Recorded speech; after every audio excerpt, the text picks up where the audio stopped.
going on, everybody?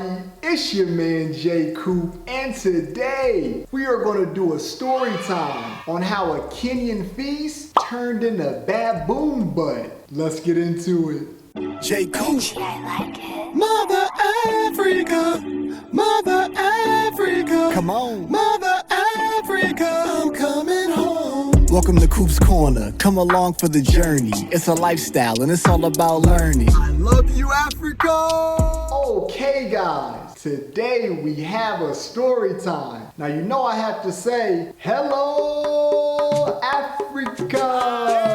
Woo! Yes, indeed, guys. If you're new to the channel, my name is Jackson Cooper, aka J Coop, and I am currently in Nairobi, Kenya. Yes, sir. This story is going to be about how I had a Kenyan feast and it went completely south. Woo, it was crazy, man. So guys, let me set it up. Currently, I'm staying in an Airbnb. The host of the Airbnb is not here, but he has a person who comes and assists while he's gone. His name is Mike. You guys met Mike in my $1 haircut video and my video when I was in Kibera, Kenya. Now, Mike is a super cool guy. He suggested so many different things to do while I'm here in Nairobi. One thing that he really suggested, Jackson, do you want to go to Kibera and get some real authentic food? I said, yes I do. You feel me? So I was hyped. I'm about to get some authentic food. I love chapati for my body. I freaking love the smoky and I love the eggs. But I never had choma. So I was like, I have to get my hands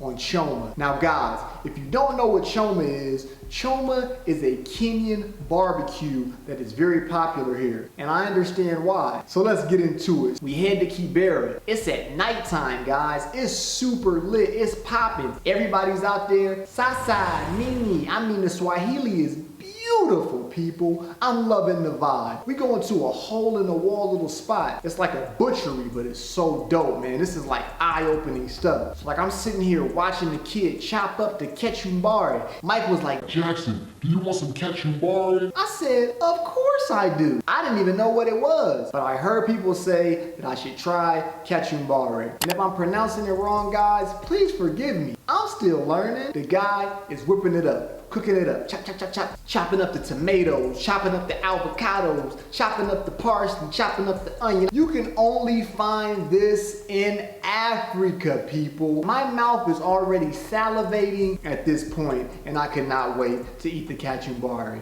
But that's just the beginning. As he's chopping up the kechumbari, Mike's like, Hey man, let's go outside and check out the guy. Put the stuff on the grill. so he puts the meat on the grill, puts it in like a brown bag. And I'm like, yo, this is about to taste amazing. I'm seeing the butcher chopping stuff up, looking serious. People coming in, saying hi. Everything is beautiful. My mouth is going crazy at this point. Pause. All right, we get to kechumbari, we get to choma, we say asante, and we dip out. So he's like, Hey man, we still gotta get the chapati, right? I'm like, absolutely, I want some chapati. He was like, Do you want some rice too? I said, yeah, I want some rice. So we got rice, we got chapati, we got kechumbari, we got choma. This is a Kenyan feast, people. While we're going through this right now, smash the like button, guys, because this story's about to get crazy. So I'm sitting down. Mike knows somebody inside of the place that we're at, so he's in there talking, chopping it up, doing his thing. I didn't care what he was saying. That choma was so good. I was just hanana asante. I was eating rice, eating choma. I mean the chapati. So I'm making like a choma kechumbari rice taco with the chapati. I'm going crazy. I took down the whole thing basically by myself. It was a lot of choma. It was a lot of kechumbari. It was a whole bowl of rice and 3 big chapatis to myself. So Mike was like, Man, how was it, man? Was it good? I said, yes, it was good, man. I'm ready to go. Like, I'm sleepy now. Thank you, man. Asante. So, you know, we go back. Mike got the 4x4. We going back. Everything's cool. You know, we're laughing. Ha ha, he he. Everything's funny, right? So, I get back that night. Now, like, you know when you're really full, right? You just feel good. I was like, man, like, I feel good. I got in the bed. I curled up like a little baby. Got in the infant position. Was like, This is a great night. I'm just in Nairobi, just chilling and kicking. Yeah, you think everything's cool, right? I say it was about 3 hours later. I wake up in the middle of the night. I jump up like, whoa, man, something feels a little different right about now. You know, something might not be right now with this, you know? So it was one of those situations. I had a dilemma. I had a big dilemma. So on one hand, I could just be passing gas. Jackson, you might just have to pass gas. That might be it. But on the other hand, you might have to do a number 2 and make it do what it do, people. Oh my God. I took the latter route, right? Because I didn't know what was going to happen. I'm not going to do that to myself when I'm laying in this bed off of that beautiful Kenyan feast. So I don't want to get too graphic, but I went to the bathroom. We all go to the bathroom. I'm thinking, okay, Jackson, it's not going to be nothing crazy. You're just going to go to the bathroom and hopefully it's just the passing of the gas. So I go to the bathroom, you know, sit down. And that's when I knew. It was at this moment that he knew. He f***ed up. Something wasn't about to be right. So my stomach was like, oh, you wanted to come to Kenya and just eat whatever you want, huh? That's what you want to do? We got you, buddy. So as I'm sitting down, my stomach is loading up clips, cocking back, and an AK-47 Uzi shot came out of my buttocks, people. Pause. It was like...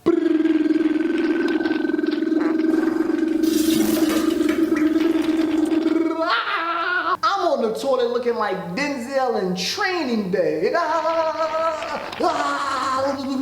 Man, I can still feel the trembles in my body, man. I shit out everything that I probably ever eaten in my life, okay? I went on the toilet with a dad bod and came out with the ripped abs, man. It was insane. So I'm like, okay, Jackson, that was bad.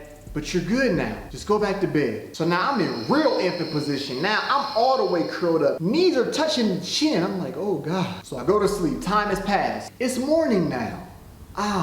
The birds are chirping. The roosters are doing what roosters do. Cock-a-doodle-doo. Like literally, there's literally people that had chickens out here and the roosters are doing that. You have to love Africa. I cannot make this stuff up, people. So I wake up, I'm thinking everything's cool. I'm like, man, that was crazy last night.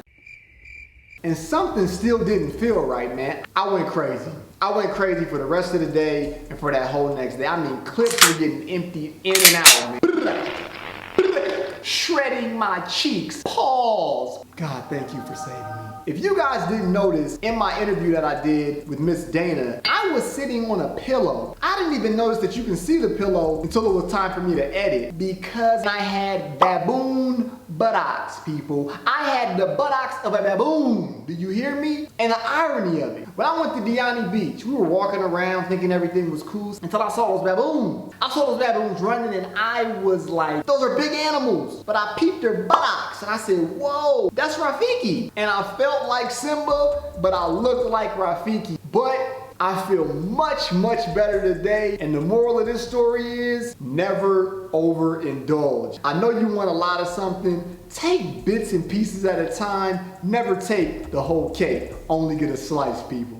Okay, guys. I hope you enjoyed this story time. It was super fun and hopefully super informative. Make sure you smash that like button. Let's spread this story so anybody else that wants to have a Kenyan feast knows how to do it properly. If you're new to the channel, hit that subscribe button. We don't do nothing but drop fire over here at Coop's Corner, baby. All right, guys, until next time, Kwahere. Peace.